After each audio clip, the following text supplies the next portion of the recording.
Hi, this is Pam and welcome back to Flower Patch Farmhouse. And I wanted to introduce this video a little bit to you because it explains a little bit of it. I wanted to show you how I potted up a galvanized tub with plants that I'd overwintered. They weren't very big, like the calibrachoa was, just in a small 12-inch pot, maybe less, 8-inch pot, and then some seedlings of the alyssum. And I put them in the container, and how fast they filled in and how well they did all summer. So I have when I planted it up in May, and then I have a brief blip of what it looked like in July, mid-July, and then the end of September. Now this is the first week of October. They're still going pretty good. And in fact, you can see one of the pots. Well, actually, it's a different video, but it was done at the same time.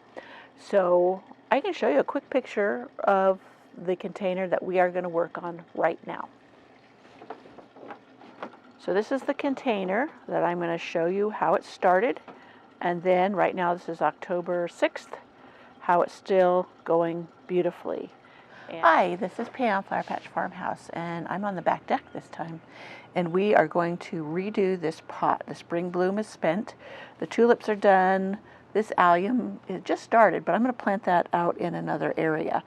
And these violas, these were from last fall, and then they overwintered and they did really pretty during the spring. They were real thick and full. I'm going to dig these up and put them in 1-gallon containers, and I'll put them down in the shade, and they'll continue on as long as I deadhead them. They're gotten leggy, so I will cut them back, and then they will rejuvenate and be beautiful, and by fall they will be thick and full again. So this is what I'm going to put into this container. This is a pretty pink calibrachoa. It's got a nice little yellow throat. This overwintered for me. I put it in the greenhouse and it stayed great all winter long, so now I could reuse it. I had this in my garden or in containers last summer too. Saves a lot of money. So this would cost me $8 to buy. So what have you. Some people just like to start anew and fresh. This year's been really hard for us to get annuals already planted because many of the main providing garden center for all the little garden centers up here sold out to Dave Wilson Nursery, and so the availability for us is very limited. Any big box store like a Lowe's or Home Depot that might carry things is an hour away. And one is an hour, the other's an hour and a half. So availability has really been kind of sketchy. And when you're stay-at-home order, and mail order can be so expensive. If you want to fill a lot of pots, like that's why I do the alyssum, which is I'm going to put in here from seed, because I can get hundreds of plants for $2. So I like saving money so I can have tons of containers and not spend a lot of money. I'm a budget-friendly gardener. I would love it if I could just go buy them already done, and when these were winter sown, meaning I sowed them in winter in this container, and it just stayed out and then germinated when it wanted to. I didn't have lights, I didn't have anything. I do have lights inside. I do some sowing that way, but that can get really pricey too because you've got to pay the electricity to have those lights running all the time. But the majority of the plants I'm putting out in my garden and in containers, I started from seed using my winter sowing method. So I'm glad I did because, like I said, the availability right now for us is so limited without having to travel far afield. So that being said, I'm going to get this container planted up. I'm going to refresh the soil. I'm going to add a little bit of this is EB Stone Tomato Vegetable Food. It will work for flowers just fine. And you don't have to buy specifics for everything. You can do a general purpose fertilizer and be great. So I have some of my potting soil mix, my DIY potting soil mix down here, and we'll get to planting this up. And well, first unplanting and then planting up. I use my garden knife. You can use a trowel, but the garden knife works just fine for me. Put my gloves on because my hands get super dried out.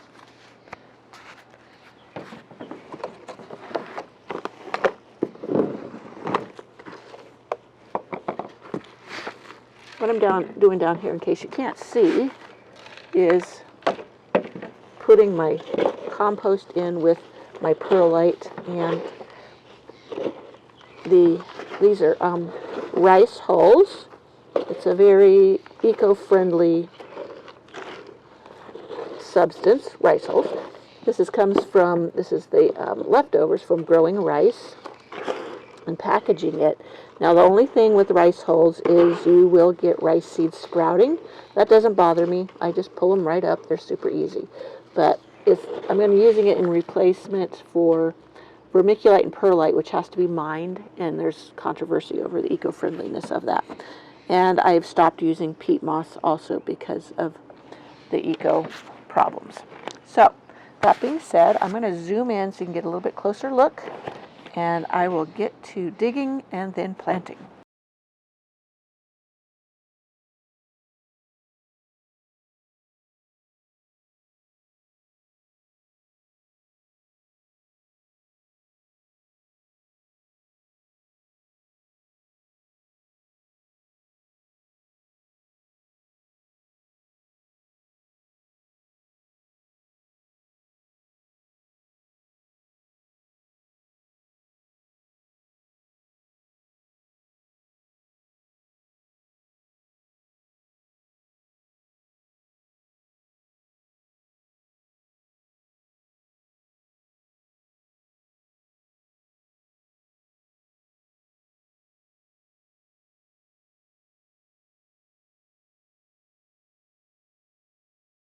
There we go.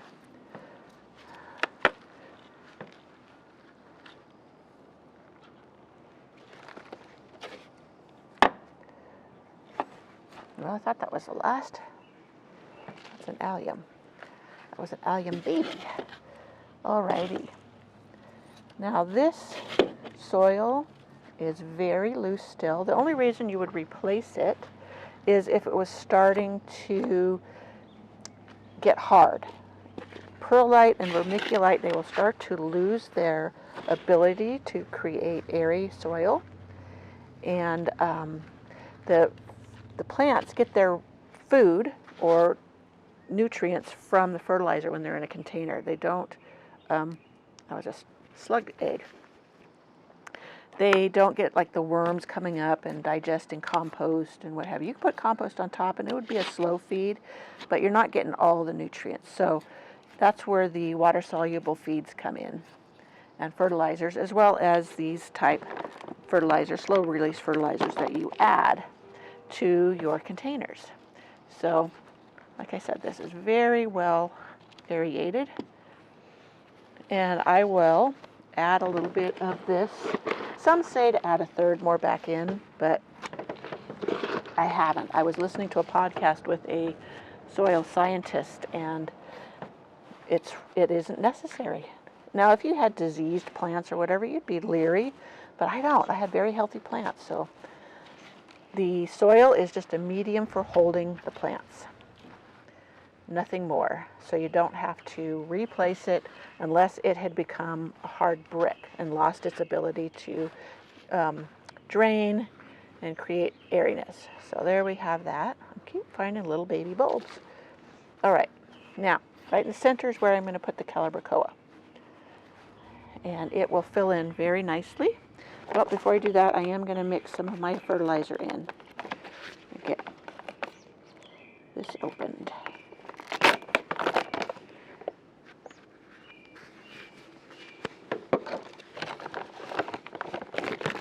So I'm going to put some in there, and I'm going to mix it in well. Mix it in all around so it distributes evenly. Now you don't necessarily, used to you'd put fertilizer in the hole with your plants, and it's come to find out that's not a good way to do it. The best way is to mix it all throughout the soil and then plant your plant, and then you can top dress with some mulch or what have you, but that's something I learned recently from that soil scientist again. And there's still people who do it, and that's fine if you want to do it that way, but it's better to distribute because you want the roots to go out. If you put it right in the hole, the tendency for those roots is to kind of stay there longer. Don't know how true it is, but that's what the soil scientist said. So don't put your fertilizer in the hole blend it in around. He said even if you top dress and just kind of mix it in, when you water, it will take it down to the roots. So, okay, we are ready to plant. And I have my nice big hole in here. The fertilizer's been spread around. And I'm going to pull out my calibrachoa. And I need to make a bigger hole. So I'm just gonna carefully, so I don't dump it everywhere, but even if I did, I could shovel it back up. So there's the calibrachoa. We got that nice and centered. For the most part, it was growing towards the sunlight in the spot it was in, so it will all come together. And one thing nice about containers is you can turn them so that they continue to grow towards the sun. So let's get some alyssum to plant in here with it. I haven't decided if I wanted to do anything vining. The alyssum will come down and trail. And I always get my hand in the way. So let me see if I can do this left-handed. So I hold a leaf of my alyssum, and I dig down to get the root. And then I just put it in here. And I firm it in. It looks teeny tiny right now, but trust me, it will fill out and bush out quite large. You have to be patient. Right now I enjoy the flowers of the calibrachoa, and I continue putting some more in here. I might have these a little too close, but I have plenty, so you hear my birdies singing. They're singing to me because I feed them. That's why I hesitate to get a cat, because I've got so many birds now that come to my garden, and I'm afraid a cat would try to make a meal of them. Even though I would love to have a cat to control the voles and gophers. We used to have a very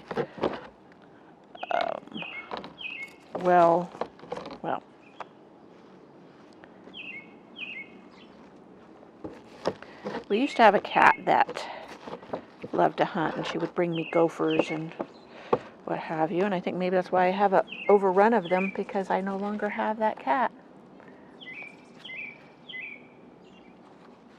But I do have a lot of birds.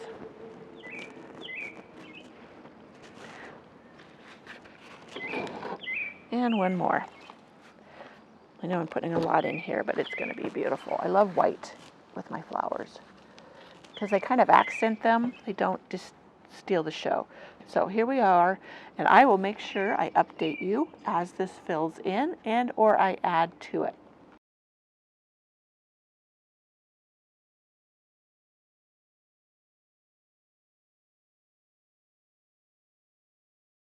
Remember, it was a small little plant right here. I put some more of the sedum in here, which that has done beautifully. The alyssum, Tiny Tim alyssum again, and it has just thrived. So I hope you enjoyed this container updating video, and I hope you join me in the next one.